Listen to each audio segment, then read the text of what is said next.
Bro, I got to tell you, I like that. Can I tell you, welcome into the DFS Huddle. It's our first show, and we're going to be your team throughout the NFL season. Single game showdowns, full slates, positional rankings. We're going to have a place where you can come and get all that from us. I'm pretty excited about what we have, but the most exciting thing, Erik, is I've done a ton of these, right? Like get together with a buddy, we're going to do this, and I got to do everything.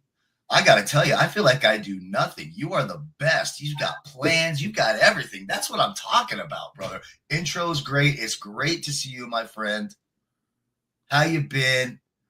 For some of those you don't know, we used to work together at another company years ago. And now we're going to do some DFS because DFS is just more fun. It's just fun. It's my roots. It's what I did for years. I'm happy to be doing this. I'm excited for the DFS Huddle first episode. I'm pumped, dude. I always had a great time talking with you about DFS, picking your brain about the wide receiver DB matchups and, trying to find some sleepers in the rough, and excited for this year, hopefully to make you guys some money and build that bankroll and cash 50-50 lineups and contests. Let me ask you this, though. Did you hear that, by the way, when ESPN just told me it was my pick? Did you hear it? No, I did not. Good. Fantastic. Okay, good. I wanted to make sure I'm not ruining this. So let me ask you this. Like, when I play DFS, I usually focus on the 50-50 lineups, the single entry.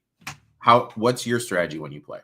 Well, that's going to be perfect because when you're trying to make money and do this the right way, that's what you should be doing. And I do a lot so typically Sunday mornings, I'll do like the $50 single entry early morning slate or whatever they're offering.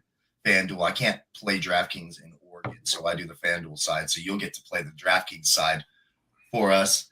And but I gotta tell you, I've hit so many tournaments late. I'm kind of a degenerate now, and I'm like, give me the glory, give me the 0.4% owned crazy tournament play. So we're gonna have good perspectives. You're gonna have the cash game 50-50s, which is a smart way to build your bankroll. We'll have tournament plays. You're gonna get a wide spectrum of plays from us. And on the show today, so we are recording this the day before the Hall of. We're about 24 hours out exactly the Hall of Fame game, your Lions taking on the Chargers, and we get a single game DFS. And of course, it's stupid to put any money on any of these games, but I'm a degenerate. I know you're a degenerate. We're playing this.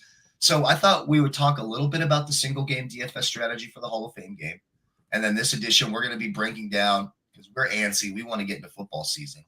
We're going to start giving you some fantasy football draft positional rankings, breakdowns, draft strategy.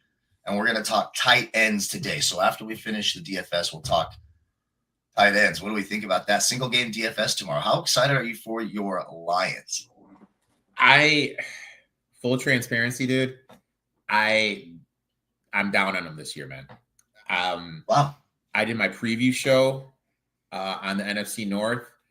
And the thing that really stood out to me was Morton, who's their new OC, is going to let Goff call plays at the line. And we remember that was a train wreck in LA, and that's why they ran him out of town. And you lost the Frank the Tank, Zettler, the interior line. Well, I'm just a little worried. You know what I mean? I'm just a little worried about the interior offensive line, Goff with pressure, Goff calling plays, which he struggled with. I don't know, man.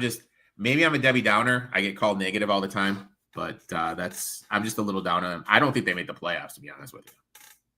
The offensive line, you don't think they make the playoffs? I think they're the best team in the NFC, me personally. I love the Lions. Washington and Philly right there, obviously. Washington really loaded up, and we're going to talk positions and quarterbacks and running backs, and quickly we'll get to break it down. But that is so the Lions, let's get into this single game showdown for tomorrow. We got the Lions and the Chargers. You mentioned the offensive line.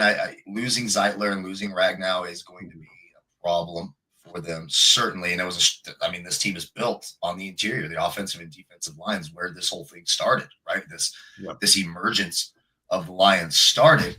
But talking DFS single game showdown. So number one, typically your prices, everyone's going to be priced differently, and you're going to pay more for the captain spot. That's not the case tomorrow. For these showdowns, every player, every defense, everyone's the same exact price, so it's a little bit different. Mm-hmm. And I don't know about you, but I made a couple lineups, and I made defenses captains in both of them because one thing's for sure, the only guarantee in this is the defenses are going to score some points. That's the only player you really know in these preseason games are going to score. I ended up using the Lions in defense in the captains just because for the Chargers tomorrow, you're going to see Trey Lance. We know turns the football over. You're going to see a little Taylor Heineke. Mm-hmm. Lions will be pretty opportunistic. Dan Campbell's a real rah-rah guy. Defenses are typically ahead of offenses at this point of training camp. So I played both defenses, and I like the Lions in the captain spot. Defense. What do you think about that? We'll talk about some players who might, should see some work tomorrow, maybe get some points. But what do you think about? In my captain spot, I actually have the Chargers defense. Okay. So I'm in the same wavelength as you. I want the Chargers defense, but I'm also including the Lions defense in it. Yeah, because name two other players, even if they don't perform well, let's say we get a 24-21 game and there's some points scored, they're still going to get you 3-4 points. Yeah. Defensive touchdowns very well could happen. Special teams mishaps. I mean, the defenses are the only real lock for me on the slate. Yeah. I think you got to play both defenses if you want a chance. Oh, 100% agree. Then I think you have to go running back and deep on running back. Look for those guys that are going to get the carries later in the game. So with that being said, I like Peterson from the Chargers. And I like Miller. What's his name? This Miller guy. I can't see his name. And exactly Miller what Hines. you just said. I like Miller Hines. Miller Hines. The running backs I play, I think Craig Reynolds gets a lot of work tomorrow. You're a Detroit guy. Mm-hmm. You're not going to see Gibbs or Montgomery, obviously. And who's the other kid's been battling some injury problems? Vitae. Vitae. So I think Craig Reynolds is the lead guy. And, he's a guy they all like. And, he's going to make the roster as a special teamer. We know that he's excellent special teams. They like to reward these guys sometimes, right? In situations like this. I can see Craig Reynolds getting a touchdown. I like Craig Reynolds. The other Lion, so I ended up playing 2 quarterbacks, 2 running backs, and the defenses. So I played Kyle Allen. I think, who do you think is going to get the playing time at quarterback for the Lions tomorrow? I think Kyle Allen. Oh, yeah. I think they're going to go Hooker. So that's the thing. Is it Hendon Hooker getting all the action or Kyle Allen? I think they're going to go Hooker. I think Hooker is going to get the run. I think he'll get most of the run. Just because there's rumors that he may even not make the team. I heard that he had the upper leg right now over Kyle Allen for number 2. That's what I was hearing before because he was the backup last year. I heard he was on the block and they're not that high in him. So and you're the Lions guy, so I'm not. So I mean, I think they give him some run because I feel like what you get with Kyle Allen. So my lineup's weird, man. My lineup is so weird. I'm looking at it right now. I have the Chargers D at the captain spot, Lions D. I got Patterson and Miller Hines, 2 running backs for the Chargers. I went small. Oh, I have no idea where balloons are coming up. I have small from the Lions, and then I went with DJ Ualagi, the rookie quarterback for the Chargers. I played Trey Lance. I think is just the running upside, and if I think they'll leave him out there and see what they got. So I could see him getting 2 quarters. So I went Trey Lance and Kamani Vidal for the Chargers. I think so. You've got, but the question is, how much of any of Omari and Hampton will we see? I don't think any. I don't know why Harbaugh.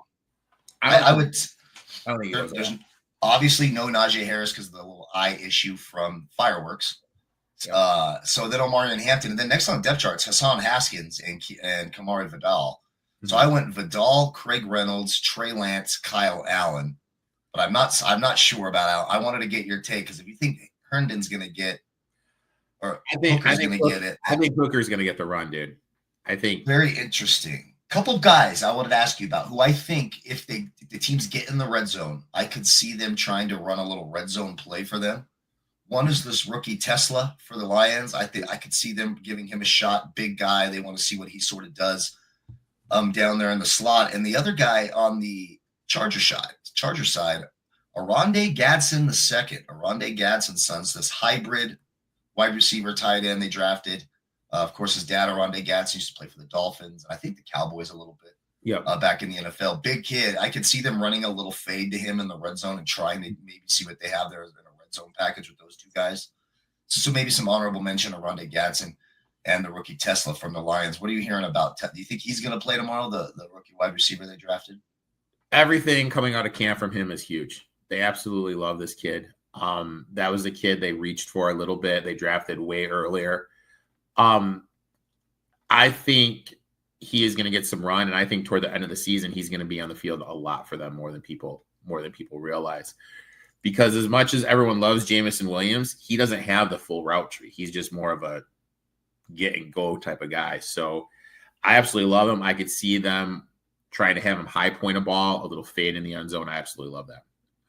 Yeah, I think it makes sense. So Rondé Gadsden, again, so you're going Miller and who's the other guy? Again, this is how you're going to be making your lineups tomorrow because that's what's going to happen. It's the Hall of Fame game. It's Miller, crazy. Hines, and Patterson for the Chargers. I think Harbaugh is going to look to run the ball like a mofo. And then I went Small for the Lions. And then I went DJ Uwanawi, the rookie quarterback for the Chargers. There we go. I think that's interesting. I'm trying to get over to the ADP so they will show me here as I do my rankings, but I guess I have to wait for this draft to start. Yeah, single game showdown. So I went Lions in the cap just because if I see a lot of Trey Lance and Heineke, I know I'm getting turnovers. So that's just where I'm at. Play both defenses. I like Craig Reynolds and Vidal, Son Haskins, guys like that. They should get some work. Now let's get to what we came in here to talk about. We're trying to get you guys ready for your fantasy football league drafts before we get into all the DFS craziness this season. And the tight end position is always kind of a bugaboo. It's kind of funny that we're starting with tight ends. It's always kind of a bugaboo position. What do you do? I end up 9 times out of 10 streaming tight ends almost every week is how it ends up going. Because you have basically when I look here, you've got 2 tight ends going in the first 3 rounds, Trey McBride and Brock Bowers for the Raiders. I've had in my time as a fantasy football player, which stems, over 2 decades now, I suppose. I've had an elite tight end twice. I can remember Jimmy Graham the year after he had that massive year with the Saints. It was Jimmy Graham time. Completely let me down. And Rob Gronkowski, I got him after he had like a monster year and then he got hurt. And it just never was worth the squeeze. Is it ever good? Do you ever, let's say in the 3rd round this year, you've got Trey McBride going around guys like, and Brock going around guys like Bucky Irving and Kyron Williams. I just don't know how you pass on a running back like that for a tight end. What do you think? When is it okay to take a tight end that high? I don't think it's an interesting question. I am intrigued by Trey McBride. And I'm going to tell you why. Number 2 PPR last year, despite scoring just 2 touchdowns. Right. I mean, and he had a 33% red zone target. I believe one of those touchdowns was a rushing touchdown too. His first touchdown of the year was a rushing touchdown, which is another positive for him. They'll use him as that weird H-back sort of thing in the goal line and hand him the ball as well. They'll let him. He's their tush push guy. Is Trey McBride. So because Murray's so small, but right. My thing is he's due for some positive touchdown regression. But he didn't have a lot of touchdowns the year before. Is he just the guy that gets all the targets and doesn't score? You know what I mean? Like, because this is I always have a plan. Now, let me run this by you. Like in the 3rd round, my plan right now is to go wide receiver, and then in the 3rd round, if it's Josh Allen, Lamar Jackson, or Jalen Hurts on the board, I'll probably take one of those. Yeah, exactly. So that brings in the question. So 3rd round, you're faced with that decision. Do I take another flex player, essentially running back receiver? Do I take an elite tight end, or do I start reaching for quarterbacks? Do I start reaching for Josh Allen right now? I mean, that's the question. If Trey McBride's on the table, I probably would do it just because if Marvin Harrison, who struggled last year, struggles again, doesn't make that jump, Trey McBride could be their alpha. He could be their number 1 guy as a tight end. So you're comfortable taking him in the 3rd, or late 2nd, early 3rd. That's where these guys are going. Like my thing right now, I would be comfortable if I had like the last pick in the third round in a 12-teamer. So pick 36. I would not take him before pick 36. That's my cutoff with him. You've got right now ADP's Brock Bowers. And again, this is early, so people are just starting to draft. This is July 30th. And you should only be mock drafting. If your league is drafting right now for the season, you're doing it wrong, just dead wrong. You're going to have heartbreak during the preseason. But you got Brock Bowers, ADP 20.9, Trey McBride 26.9, Kittle 36.7, Sam Laporta at 48, TJ Hawkinson and Kelsey in the 60s. Then it drops all the way to Njoku, Mark Andrews, whose stock might have went up a little bit, especially early on with the Isaiah Likely news today. Evan Ingram, Tucker Kraft. Then you start getting into the Colston Lovelands, Dallas Goederts, Jake Ferguson, who I think is a real deep sleeper. You can get Jake Ferguson. His ADP is 141. We're talking 12th, 13th round. You can, I love Trey McBride. He helped me win my title last year. But if I can, for me, it's wide receiver running. Depending if yesterday I did a mock draft where I had the number 1 overall pick. I ended up taking Jamar Chase with the number 1 pick because it's PPR. Yeah. 100%. And then second, third rounds, I did 2 running backs. I went back to back running backs. Bucky Irving, I want to say, is the first one. I got Bucky and someone else. But for me, I like to get the running backs and the wide receiver. Once they're gone, especially the running backs. So I like to get my 3 running backs early. I'm going to have 2 wide receivers and 3 running backs before I ever touch a tight end. That's where it'd have to be. In the third round, I'd have to break from that running back and take Trey McBride. And for me, I'm not sure the juices. I think the gap between Jake Ferguson and Evan Ingram and Mark Andrews' production is closer to Trey McBride than, say, what you're losing at running back when you start getting into, you're starting to get hand. I mean, it gets dark early for running backs. It really does. I mean, there's so many question marks in the running back position. Even the guys that produced last year, Joe Mixon, he's nursing that injury. They got Nick Chubb coming in. Is Chubb going to get him the goal line work? H is small. Is he finally going to break down?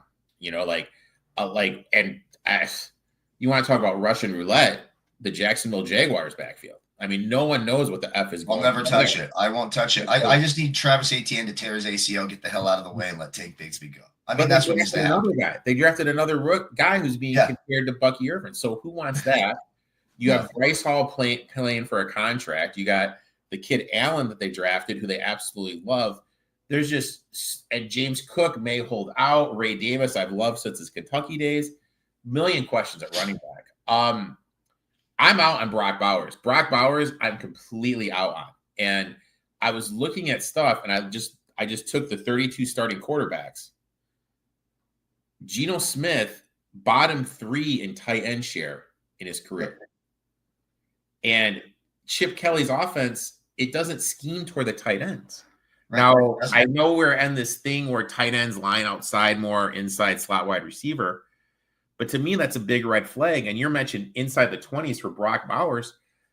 I'm out, man. I'm not touching Brock Bowers at that price with Geno Smith, who doesn't target the position.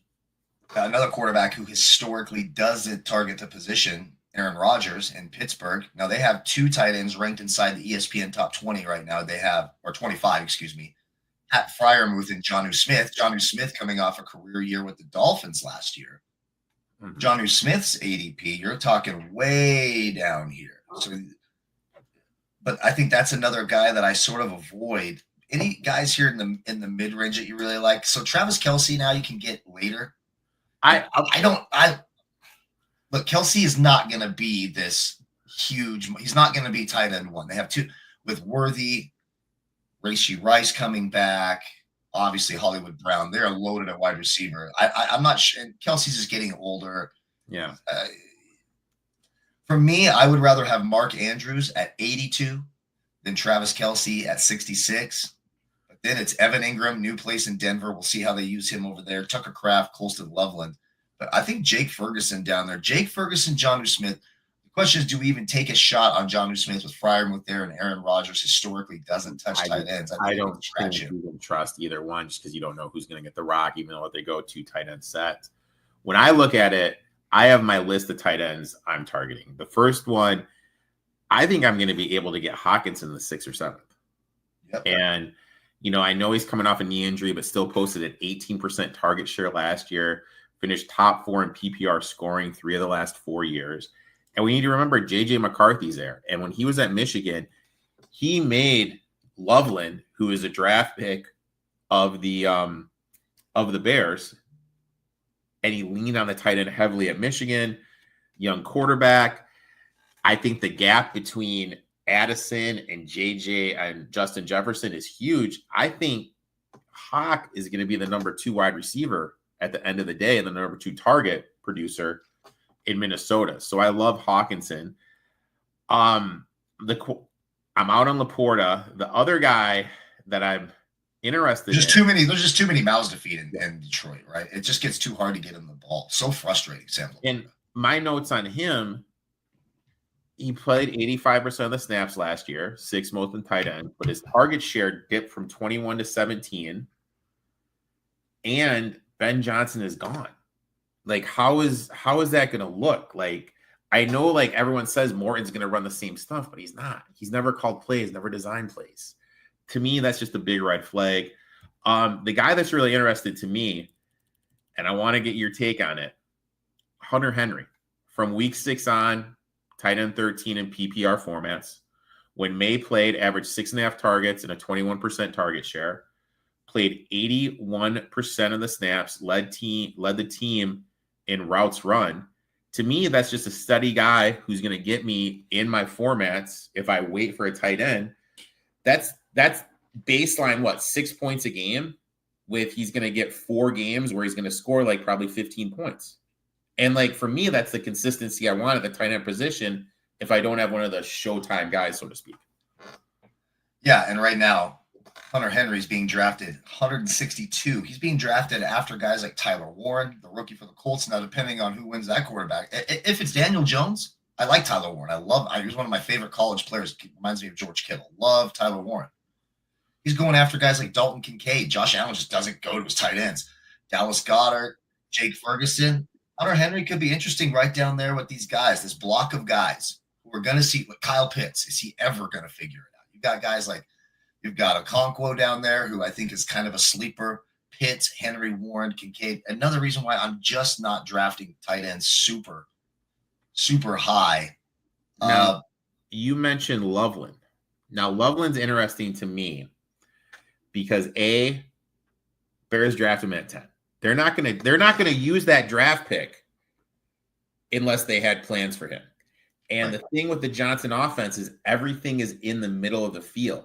Tight end, slot wide receiver. And my issue with the Bears is, who's the slot? Is it Moore? Is it Burton? Is it Odunze? Who the fuck is in the slot position? But we know you just used a high draft pick on Colston Loveland. You're going to use him. I think he's kind of that guy, like Evan Ingram a couple years ago, that first year in Jacksonville, where he just balled out of control. I'm seeing kind of a Colston Loveland potential type season. Some guy can get in the 12th round and he finishes a tight end 3. That's ceiling.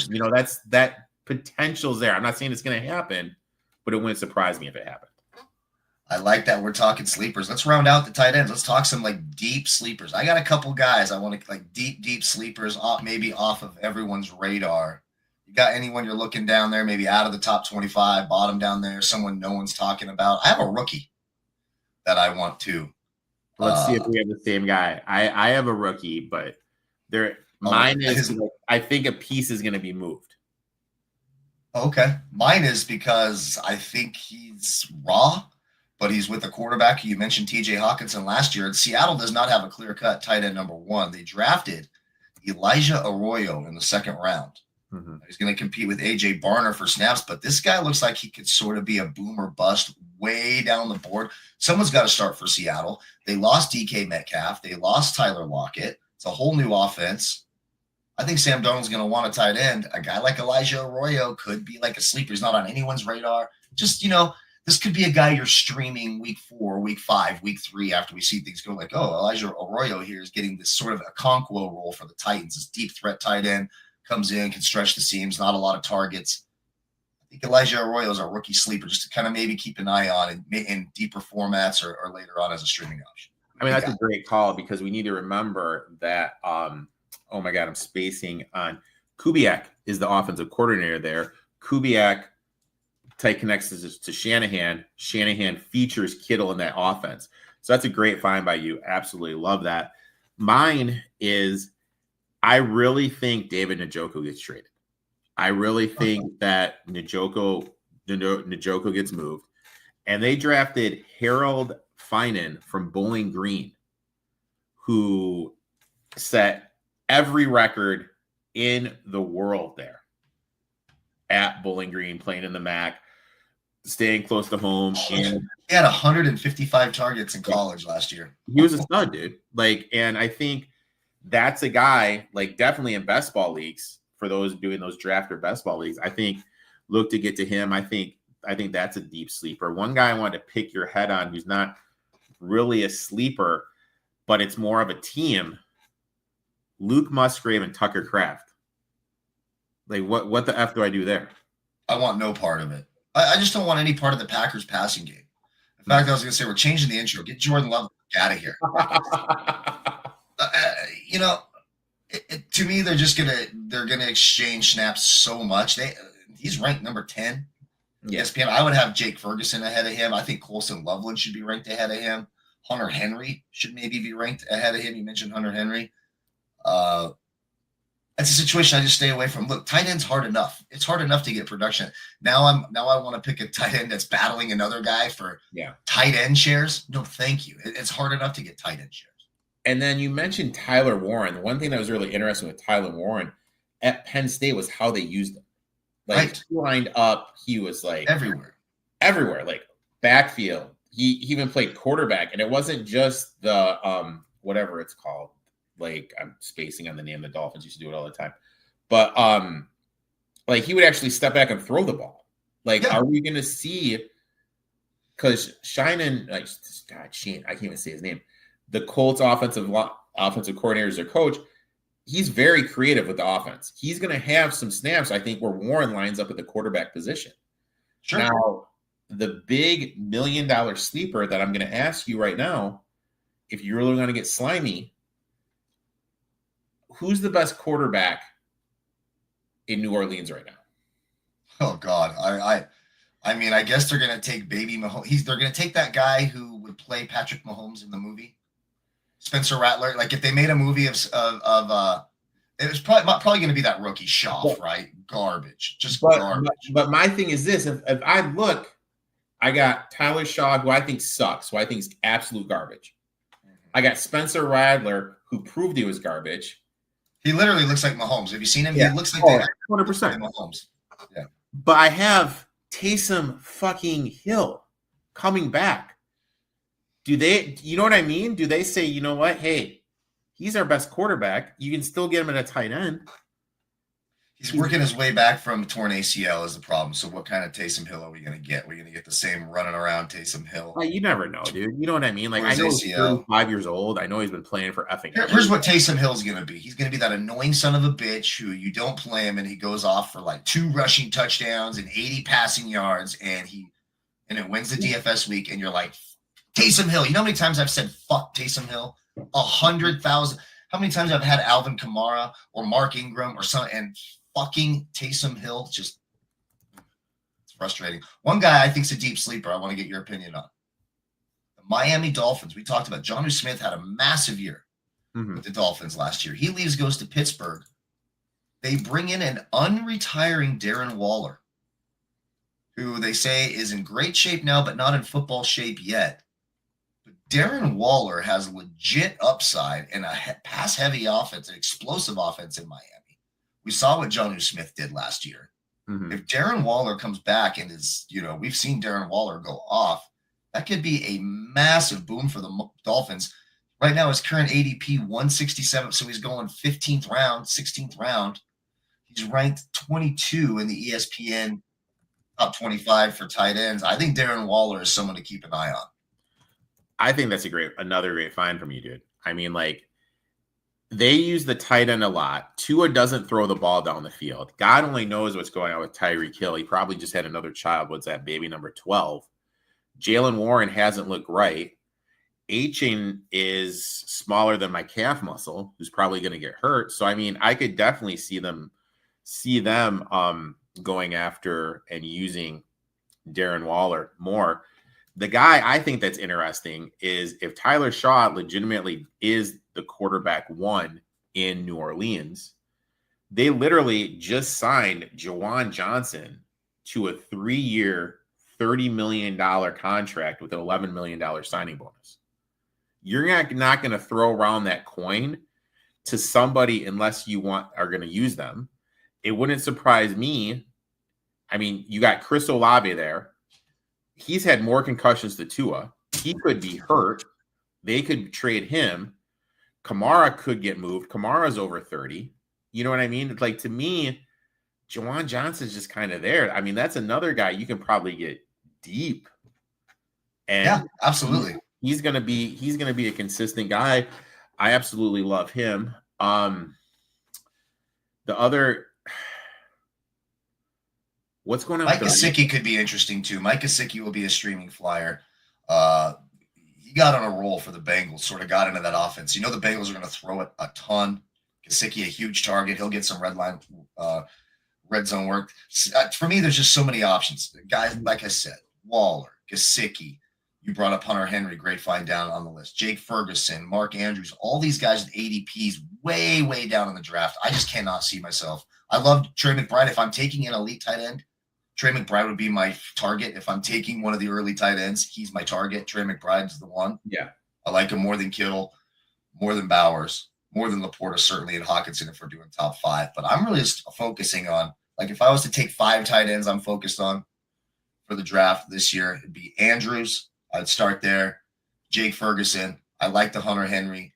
Gesicki. And then I start getting down to the Darren Wallers, get a little crazy at the end. You can stream Darren Waller. I think Darren Waller's going to have a big year if he stays healthy. If he can be healthy. If he stays healthy, yeah, I think you can definitely do it. Couple quick questions for you. You mentioned Aquanu from the Titans. Cam Ward's going to be there. And when you look at their wide receiver weapons, besides Calvin Ridley, I mean, Tyler Lockett, Van Jefferson. I love Okonkwo. I love this guy. Okonkwo be the number 2 option? Sure. 62 catches a year ago, 600 yards, or that's what he's projected this year, around 60. What did he have last year? I'm sorry. 52 catches last year, 479 yards. I mean, even had a rushing attempt.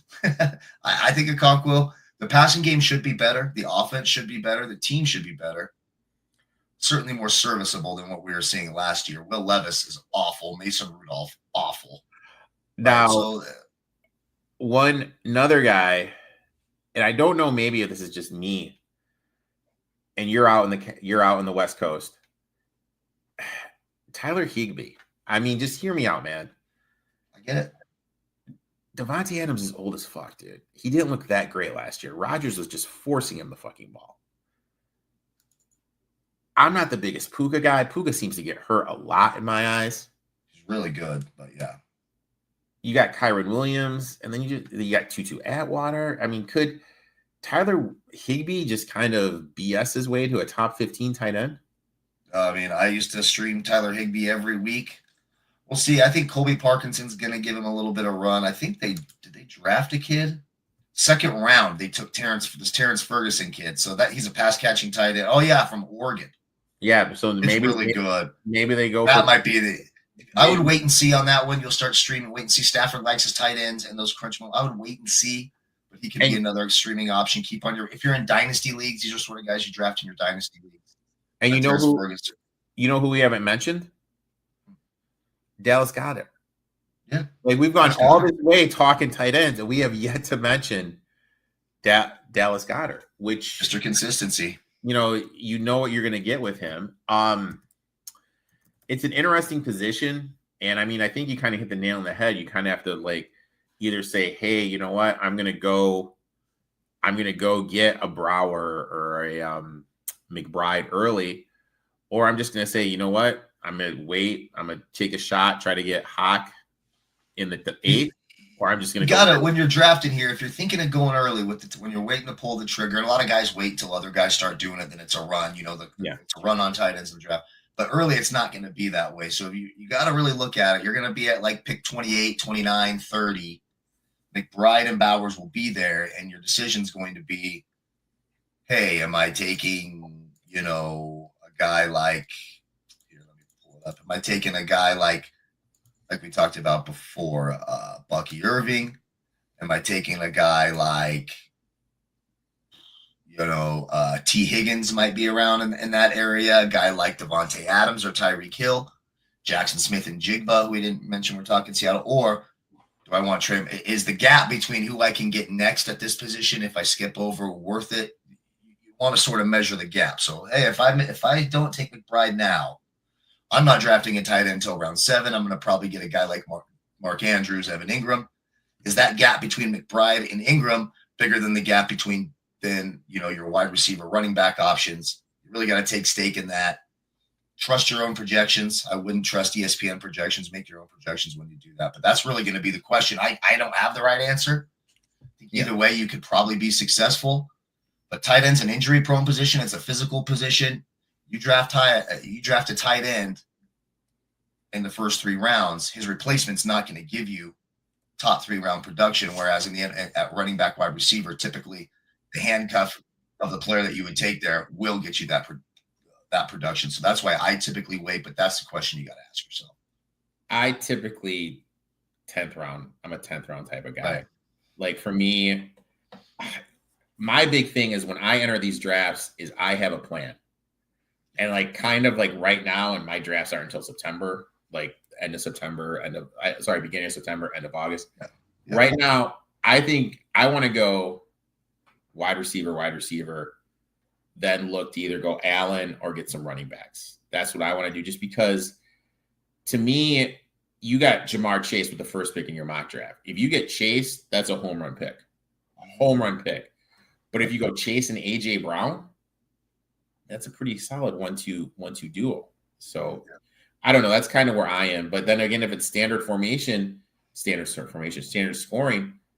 I would maybe look to take a running back with a second pick. Yeah, I'm almost always talking PPR, but sure, standard scoring, you'd want to focus more on the running backs. Anything else? I think we covered the tight ends pretty good here. Yeah, but guys, we're just going to let you know, Kyle and I are going to be here basically every day there's an NFL game. We're going to be focusing on your DFS lineups. We're going to be sharing guys to target, fade, all that jazz. Got some big stuff planned, so make sure to check us out. Make sure to give us a follow. And I appreciate you guys. Like, subscribe, all that good stuff. We're going to have tons of DFS content. Next week, we'll have more rankings, quarterbacks, receivers, running backs, wide receivers, and we'll talk defenses. Of course, kickers we're not going to talk about. That should be the last pick in all of your drafts, should be your kicker. There we go. That's the last pick. Pick it week 1 and rock on it. But we really appreciate you guys. Exciting for the season. DFS Huddle, this is our first episode. We'll be back next week. Good luck on all your wagers. Good luck on all your DFS lineups. We'll see you guys next week.